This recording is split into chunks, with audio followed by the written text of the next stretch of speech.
بدعت کی ڈیفینیشن کو آپ سمجھ لیں. بدعت کی جو ڈیفینیشن ہے بخاری اور مسلم میں، اس میں واضح الفاظ ہیں من احدث فی امرنا ھذا فہو رد. جس نے ہمارے امر میں، جو ہم نے دین کے طور پر تعلیم کیا ہے، اس میں کوئی چیز داخل کر دی وہ مردود ہے. یہ الفاظ ہی بتا رہے ہیں. ایک ایکسٹریم کے اوپر اہل حدیث حضرات کا موقف ہے جو ہر معاملے میں بہت سینسٹیو ہوتے ہوئے بعض اوقات بدعت کے معاملے میں غلو کا شکار ہو جاتے ہیں، اور دوسری طرف ہمارے حنفی لوگ ہیں، خصوصاً بریلوی دیوبندی اور اہل تشیع، یہ لوگ دوسری ایکسٹریم پہ چلے جاتے ہیں. حق درمیان میں ہے. بدعت کے معاملے میں بہت سینسٹیوٹی ہے، اس میں کوئی شک نہیں ہے. من احدث فی امرنا ھذا فہو رد. جس نے ہمارے دین کے اندر کوئی ایسی چیز داخل کر دی جو اس میں سے نہیں ہے وہ مردود ہے. اور ایک اور حدیث ہے بخاری اور مسلم میں.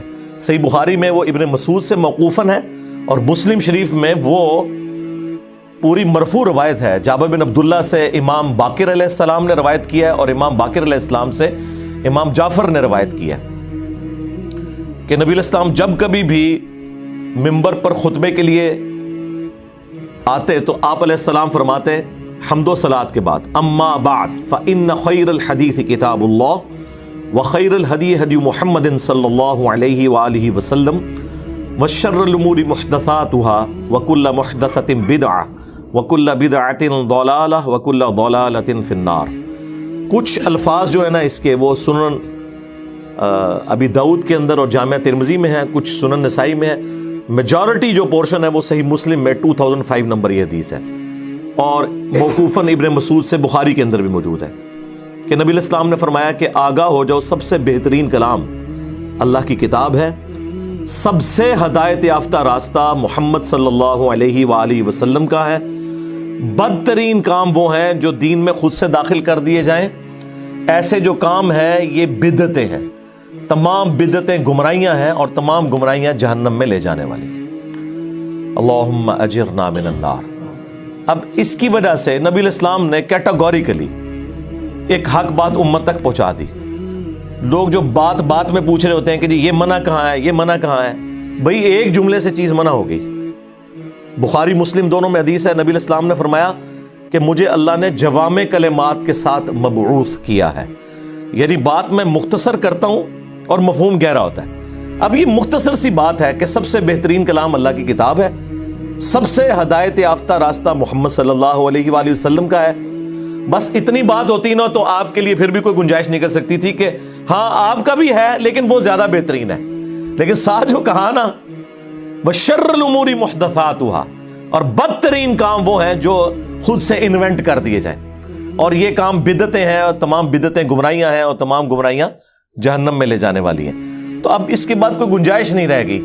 خواہ کوئی نیکی کا کام بھی کرے وہ بدعت کی کیٹیگری میں فال کرے گا.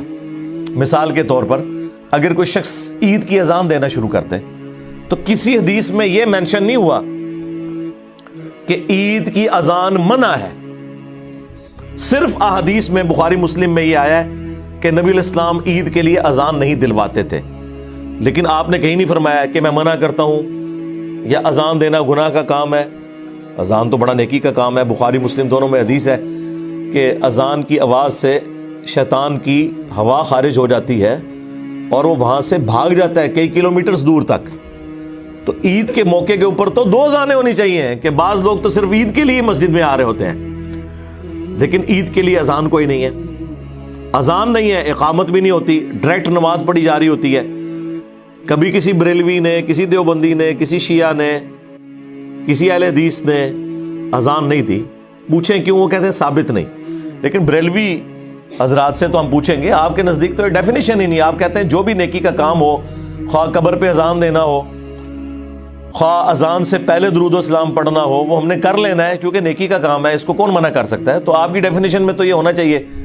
تو وہ کہیں گے نبی علیہ السلام سے ثابت نہیں. تو بس یہی ہماری ڈیفینیشن تھی کہ جو دین کے امر میں چیز ثابت نہیں ہے نا فہو رد، وہ مردود ہے.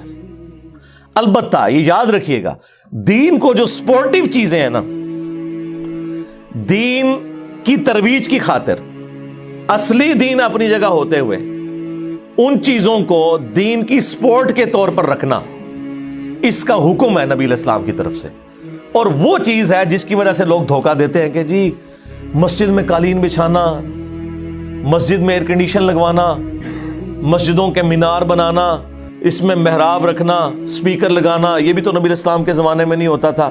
تو بدعت تو آپ کیا کس کہ آپ بچ ہی نہیں سکتے، آپ خود سراپا بدعت ہے۔ آپ کہاں تھے دور رسالت؟ آپ ہی تو نئی چیز ہے۔ آپ کو پیدا ہوئے 35 سال ہوئے ہوں گے، ان کو 22 سال ہوئے ہوں گے، مجھے 57 سال ہوئے، میں بھی بدعت، سارے بدعت، اس وقت جتنے بھی زندہ ہیں سب کے سب بدعت ہیں۔ ان مانو کر کے اگر اس کا معنی نئی چیز دی جائے یہ جو سارے بدعت ہوئے، یہ پنکھے بدعت ہیں، یہ بتیاں بدعت ہیں، یہ کہاں تھی سب؟ یہ آپ اسپیکر پر مجھے سن رہے ہیں، یہ بدعت ہے۔ اردو زبان کی بھی کوئی میری تحقیق نہیں ہے کہ سرکار کے دور میں بولی جاتی تھی صلی اللہ علیہ وسلم، یا کسی صحابی نے اردو بولی تھی۔ یہ لینتھر کی مسجد ہے، لینتھر کی چھتیں، یہ ماربل بچھا ہوا آپ کے فرش پر، آئل پینٹ کیا ہوا ہے، کوئی ثابت کر دے کہ دور رسالت میں مسجد اس طرح بنتی تھی جیسے آج بنتی ہے؟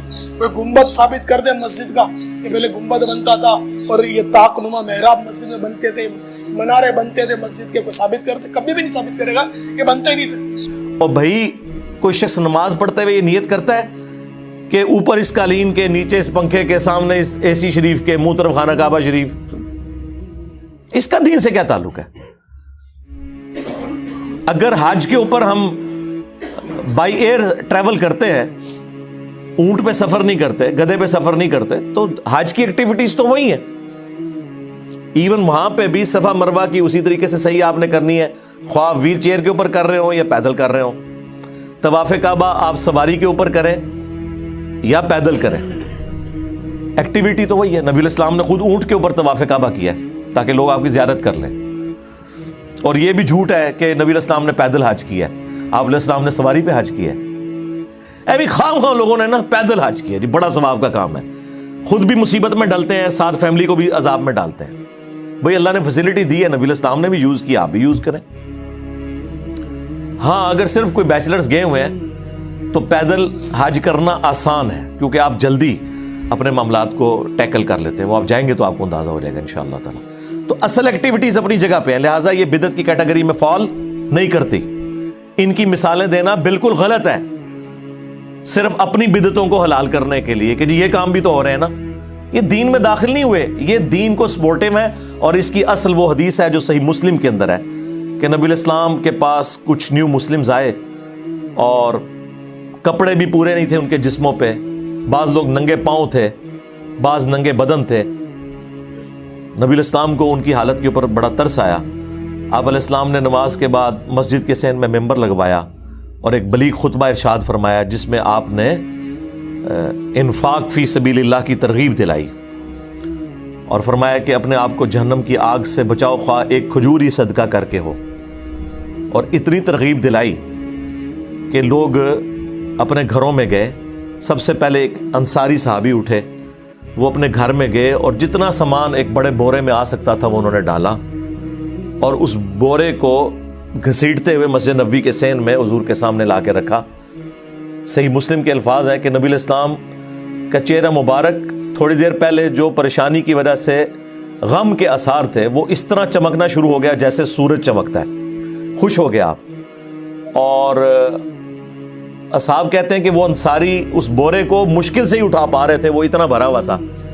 تو نبی علیہ السلام نے اس کی طرف متوجہ ہوتے ہوئے فرمایا کہ جس نے اسلام میں اچھا طریقہ جاری کیا، جتنے لوگ اس پر چلیں گے ان کا ثواب بھی اس کو ملے گا۔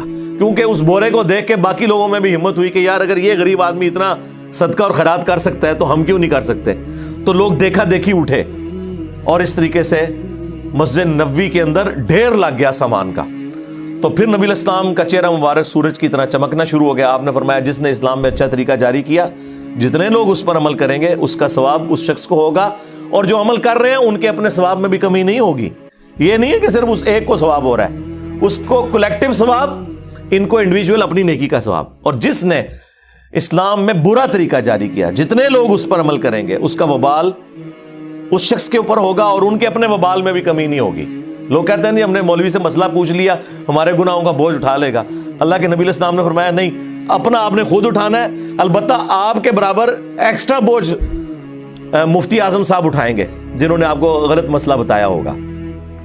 سارا بوجھ نہیں اٹھا سکتے، آپ نے اپنے حصے کا شیئر کرنا ہے۔ تو اس میں الفاظ ہیں سنتن حسنتن، یا آپ اس کو اگر عربی لنگوسٹک کے پوائنٹ آف ویو سے دیکھیں گے تو سنتن حسنتن، سنتن سیئتن، اچھی سنت اور بری سنت. اس میں اچھی بدعت اور بری بدعت کا ذکر نہیں ہے، اچھے طریقے اور برے طریقے کا. تو طریقے تو اسلام میں اچھے جاری کرنے چاہیے. یہ ہم نے کتنا اچھا طریقہ جاری کیا ہے کہ ایک بہترین ریکارڈنگ کر کے یوٹیوب پہ چڑھاتے ہیں، پوری دنیا کے اندر لوگ الحمدللہ فیضیاب ہو رہے ہیں. یہاں تو 250-300 لوگ سنتے ہیں، لیکن وہی ویڈیو جب یوٹیوب پہ اپلوڈ ہوتی ہے 24 گھنٹے کے اندر 1 لاکھ سے زیادہ لوگوں تک تو ڈائریکٹلی پہنچ جاتی ہے، انڈائریکٹلی تو ملینز آف پیپل تک پہنچتی ہے. تو یہ ایک اسلام میں اچھا طریقہ ہے. اسی طریقے سے امام بخاری، امام مسلم نے حدیث کی کتابیں جو لکھی، یہ کوئی حضرت ابو بکر، عمر، عثمان و علی رضی اللہ عنہم اجمعین وعلیہم السلام اجمعین نے تو کوئی اپنی حدیث کی کتابیں نہیں لکھی، لیکن انہوں نے 30 صدی ہجری کے اندر محسوس کیا کہ جو صحابہ کرام کا، اہل بیت کا جو دین کا جو ٹرانسفر کرنے والا موڈ ہے، اس کو ہم ریٹن فارم میں ایک جگہ سیو کر لیں. نبی اسلام کے زمانے میں بھی تھا انڈیویجول لیول کے اوپر. وہ صحیح بخاری میں آتا ہے کہ حضرت ابو ہریرہ کہتے ہیں کہ عبداللہ بن عمر بن عاص کے پاس مجھ سے زیادہ احادیث ہیں کیونکہ میں زبانی یاد رکھتا ہوں اور وہ لکھ لیتے ہیں. اور یہ وہی عبداللہ بن عمر بن عاص ہیں جن کے بارے میں سنن نبی داؤد کے اندر اور مسند احمد میں حدیث موجود ہے کہ میں حضور کی ہر بات لکھ لیا کرتا تھا. پھر بعض اصحاب نے مجھے کہا کہ نبی الاسلام بھی تو انسان ہے، بعض اوقات غصے کی حالت میں ہوتے ہیں اور بعض اوقات خوشی کی حالت میں ہوتے ہیں، تم ہر بات نہ لکھا کرو. تو میں نے لکھنا چھوڑ دیا. تو نبی الاسلام نے بعد میں مجھ سے پوچھا کہ عبداللہ کیوں نہیں لکھ رہے؟ تو میں نے وہ عرض کر دیا. تو آپ نے فرمایا اپنی مبارک زبان کو پکڑ کے کہ اس زبان سے حق کے سوا کچھ نہیں نکلتا. صلو علی محمد و آل محمد، اللہم صلی علی محمد وعلی آل محمد و اصحاب محمد و ازواج محمد و امت محمد اجمعین الی یوم الدین.